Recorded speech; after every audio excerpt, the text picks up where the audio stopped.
Hey guys, today we are continuing to work on modeling and solving two-step, one-variable equations.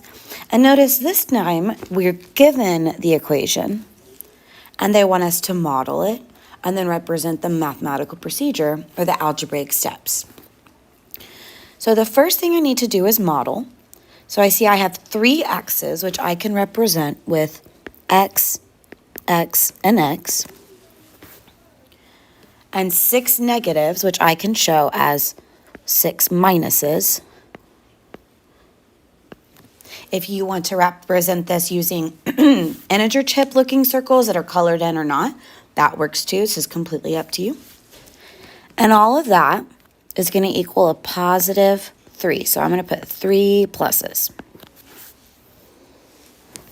So I'm going to rewrite my equation on the far hand side, so that I can show all of my algebraic thinking as we solve, using both the model and the equation itself. So I remember from what we talked about last time that my goal is to isolate the variable, or to get the variable all by itself so I know its numerical value.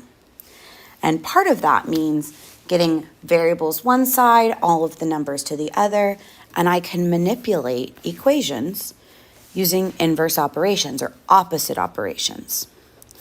So right now I have 6 negatives, and the inverse of that would be to create a zero pair using 6 positives.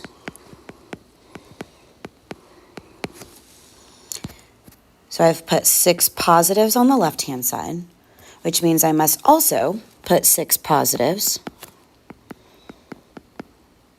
on the right-hand side.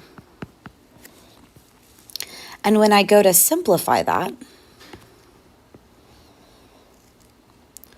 all of my negative 6's and my positive 6's on the left create a big zero pair. So I am left with just 3x. I'm going to redraw that down here. 3x's equal to 9 positives. 1, 2, 3, 4, 5, 6, 7, 8, 9. So I can represent that with my mathematical procedure, because again, negative 6 and positive 6 made 0, which left me with 3x is equal to 9 positives. So again, I'm not quite there. I want to know what one individual x is equal to, so I can share the positive 9 equally amongst each of the 3 x's. So I'm essentially dividing into 3 groups. So if we look at the mathematical procedure, each x will equal 3. And let's see if our representation, our model, shows the same thing. So I see 1, 2, 3, 4, 5, 6, 7, 8, 9. So each one will get 3.